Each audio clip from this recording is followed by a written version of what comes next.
ಏನಿವತ್ತು doctor Rajkumar musical group Mysuru ಇವತ್ತು 21ನೇ ವಾರ್ಷಿಕ ಸಮಾರಂಭವನ್ನ ಆಚರಿಸ್ಕೊಳ್ತಾ ಇದೆ. ಯಾವುದೇ ಒಂದು ಸಂಘ ಆಗ್ಲಿ, ಸಂಘಟನೆ ಆಗ್ಲಿ, ಯಾವುದೇ ಒಂದು ಗ್ರೂಪ್ ಆಗ್ಲಿ 5 ರಿಂದ 10 ವರ್ಷ ಅದು ಜೀವಂತವಾಗಿ ಉಳ್ಕೊಳ್ಳೋದು ಕಷ್ಟ. ನಿರಂತರವಾಗಿ 21 ವರ್ಷಗಳ ಕಾಲ ಮೈಸೂರು ಜಯರಾಮ್ ಸರ್ ಅವರು ಈ ಒಂದು ಮ್ಯೂಸಿಕಲ್ ಗ್ರೂಪ್ ನ ಕಟ್ಟಿ ಬೆಳೆಸ್ಕೊಂಡು ಬಂದಿದ್ದಾರೆ, ಮುಂದೆ ಬೆಳೆಸ್ತಾ ಹೋಗ್ತಾ ಇದ್ದಾರೆ. ಈ ಕೆಲವೇ ತಿಂಗಳುಗಳ ಹಿಂದೆ ಅವರು ಅಣ್ಣವರ ಅಭಿಮಾನಿಯಾಗಿ 50ನೇ ವರ್ಷದ ಸಂಭ್ರಮವನ್ನ ಅತ್ಯಂತ ಅದ್ದೂರಿಯಾಗಿ ಆಚರಣೆ ಮಾಡಿಕೊಂಡ್ರು. ಆ ಕಾರ್ಯಕ್ರಮದಲ್ಲಿ ನಾವು ಕೂಡ ಪಾಲ್ಗೊಂಡಿದ್ವಿ. ಮೈಸೂರು ಜಯರಾಮ್ ಸರ್ ಅವ್ರನ್ನ ನೋಡುವಾಗ ಅಣ್ಣವರ ಪ್ರತಿಧ್ವನಿ ಅಥವಾ ಅಣ್ಣವರ ಪ್ರತಿರೂಪ ಅನ್ನುವಂತಹ ಭಾವನೆ ನಮ್ಗೆ ಬರುತ್ತೆ. ಅವರ ಕಂಠಸಿರಿಯಲ್ಲಿ ಹೇಗೆ ಹಾಡನ್ನ ಕೇಳಿದಾಗ ನಮ್ಗೆ ಅನುಭವ ಆಗುತ್ತೋ ಹಾಗೆ ಜಯರಾಮ್ ಸರ್ ಅವರ ಕಂಠದಿಂದ ಬರುವಂತಹ ಹಾಡು ನಮ್ಗೆ ಅದೇ ಅನುಭವವನ್ನು ಕೊಡುತ್ತೆ.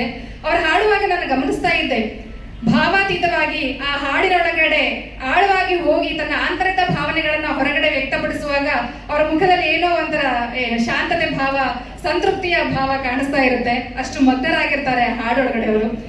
ಇಷ್ಟೊಂದು ಸಂಗೀತ ಸೇವೆಯನ್ನ ಮಾಡ್ತಾ ಅಣ್ಣವರ ಅಭಿಮಾನಿಯಾಗಿ ಕನ್ನಡ ಗೀತೆಗಳನ್ನ ಹಾಡ್ತಾ ಕನ್ನಡವನ್ನ ಉಳಿಸೋ ಕೆಲಸವನ್ನ ಮಾಡ್ತಾ ಇರೋದು ನಿಜಕ್ಕೂ ಪ್ರಶಂಸನೀಯ ಅಂತ ಹೇಳ್ಬೋದು. ಇಂತಹ ಕನ್ನಡ ಕಟ್ಟುವಂತ ಕೆಲಸ ಮಾಡುವಂತಹ ಅಣ್ಣವರ ಅಭಿಮಾನಿಗೆ ನಿಮ್ಮ ಕಡೆಯಿಂದ ಒಂದು ದೊಡ್ಡ ಚಪ್ಪಾಳೆ ಬರಬೇಕು. ಸಂಗೀತಕ್ಕೆ ಎಷ್ಟು ಶಕ್ತಿ ಇದೆ ನೋಡಿ. ನಾನು 6 ಗಂಟೆಗೆ ಬಂದೆ, 7 ಗಂಟೆ 1 ಗಂಟೆಗಳ ಕಾಲ ನಿರಂತರವಾಗಿ ಕೇಳಿದೆ, ಸಮಯ ಹೋಗಿದ್ದೇ ಗೊತ್ತಾಗಿಲ್ಲ. ಸಂಗೀತಕ್ಕೆ ಬರೀ ನಮ್ಮ ದೇಹದ ಅಂಗಾಂಗಗಳನ್ನ ಕುಣಿಸೋ ಶಕ್ತಿ ಇಲ್ಲ, ನಮ್ಮ ಮನಸ್ಸನ್ನ, ಹೃದಯವನ್ನ ಕುಣಿಸುವಂತ ಶಕ್ತಿ ಕೂಡ ಇದೆ. ನಮ್ಗೆ ಗೊತ್ತಿಲ್ಲದಂಗೆ ನಾವು ತಾಳ ಹಾಕ್ತಾ ಇರ್ತೀವಿ, ಅಷ್ಟು ಶಕ್ತಿ ಇದೆ ಸಂಗೀತಕ್ಕೆ.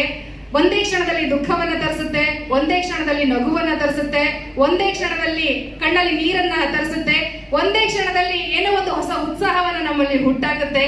ಹಾಗಾಗಿ ಸಂಗೀತಕ್ಕೆ ಕ್ಷಣ ಮಾತ್ರದಲ್ಲೇ ಏನೋ ಒಂದು ಮಾಂತ್ರಿಕ ರೂಪವನ್ನ ತಾಳುವಂತ ಶಕ್ತಿ ಇರೋದ್ರಿಂದ ಸಂಗೀತ ನಮ್ಮ ಬದುಕಲ್ಲಿ ಇಲ್ಲ ಅಂತ ಹೇಳಿದ್ರೆ ನಾವು ಜೀವಂತನೇ ಇಲ್ಲ ಅನ್ನುವಂಥ ಒಂದು ಭಾವ ನನ್ಗೆ ಅಂತ ಅನ್ಸುತ್ತೆ. ಇನ್ನು ಅಣ್ಣ ಅವರ ಸಂಗೀತ ಅಂತ ಹೇಳಿದ್ರೆ ಅದಕ್ಕೆ ಅಮೋಘವಾದಂತಹ ಒಂದು ಬೆಲೆ ಇದೆ, ಅಮೂಲ್ಯವಾದಂತಹ ಒಂದು ಬೆಲೆ ಇದೆ. ಅಣ್ಣ ಅವರ ಸಂಗೀತ ಕೇಳೋದಕ್ಕೆ ನಾವೆಲ್ಲರೂ ನಿಜವಾಗ್ಲೂ ಪುಣ್ಯ ಮಾಡಿರ್ಬೇಕು.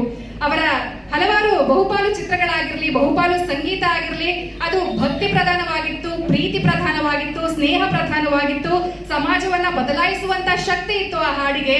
ಆದ್ರೆ ನಾವು ಇತ್ತೀಚಿನ ದಿನಗಳಲ್ಲಿ ನೋಡುವಾಗ ಸಂಗೀತಕ್ಕೆ ನಿಜವಾಗ್ಲೂ ಅಷ್ಟು ಮೌಲ್ಯ ಇದೆಯಾ? ಈಗಿನ ಪ್ರಸ್ತುತ ಸಂಗೀತಗಾರರಿಗಾಗ್ಲಿ ಅಥವಾ ಮ್ಯೂಸಿಷಿಯನ್ ಆಗ್ಲಿ ಅವ್ರಿಗೆ ಸಾಮಾಜಿಕ ಕಾಳಜಿನೇ ಇಲ್ಲ ಅನ್ನುವಂತಹ ಭಾವನೆ ನನಗೆ ಮೂಡುತ್ತೆ. ಸಮಾಜದ ಕಾಳಜಿನೇ ಇಟ್ಕೊಂಡು ಆಡಿದಂತಹ ಏಕೈಕ ಕನ್ನಡದ ಅಪ್ರತಿಮ ವ್ಯಕ್ತಿತ್ವ ಯಾರು ಅಂತ ಹೇಳಿದ್ರೆ ಅದು ಅಣ್ಣ ಅವರು, ನಮ್ಮ ಡಾಕ್ಟರ್ ರಾಜ್ಕುಮಾರ್ ಅವರು. ಇಷ್ಟು ಹೇಳಲಿಕ್ಕೆ ನನಗೆ ಅವಕಾಶ ಮಾಡಿಕೊಟ್ಟಂತಹ ಮೈಸೂರು ಜಯರಾಮ್ ಸರ್ ಅವರಿಗೆ ಹಾಗೆ ನಿಮ್ಮೆಲ್ಲರಿಗೂ ಕೂಡ ನನ್ನ ಧನ್ಯವಾದಗಳು.